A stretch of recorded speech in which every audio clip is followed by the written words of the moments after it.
แต่เก่าเป็นสามีแก่เจ้าเป็นหัวเขาเก่านานหัวเดินทางพิจิตรนอนจนจนตาเปียกเมียบ่เฮ็ดบ่สั่งตกบ่งานบนโพ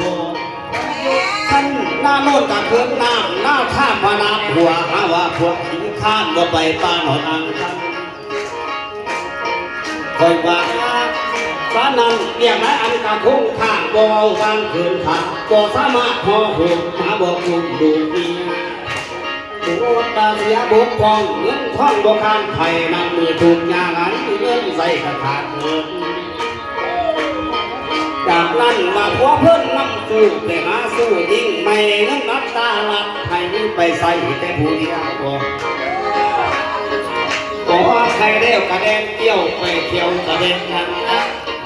ตุ้งสุราหน้าดีหลุดบ่มีน้ำมันมาดื่มเฮามามันในอันกะพาตากินจนมันจึงหาเมาบ้าเป็นบนได้ทางผู้ฟังลำดุยเกิดกาดีมีเรื่องหาคนตั้งแขนขันเนี่ยบอกทันกระแทกหายจะขายหน้าอยู่บ้านคน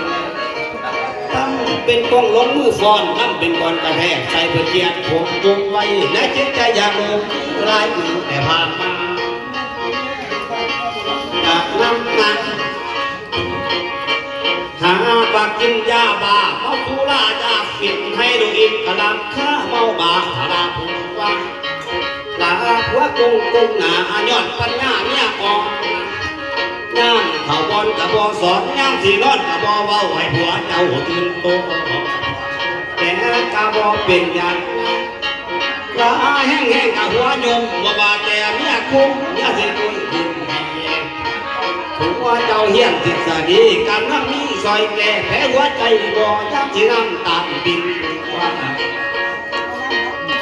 สมมติข่อยเป็นผัวของนางอยู่ดอก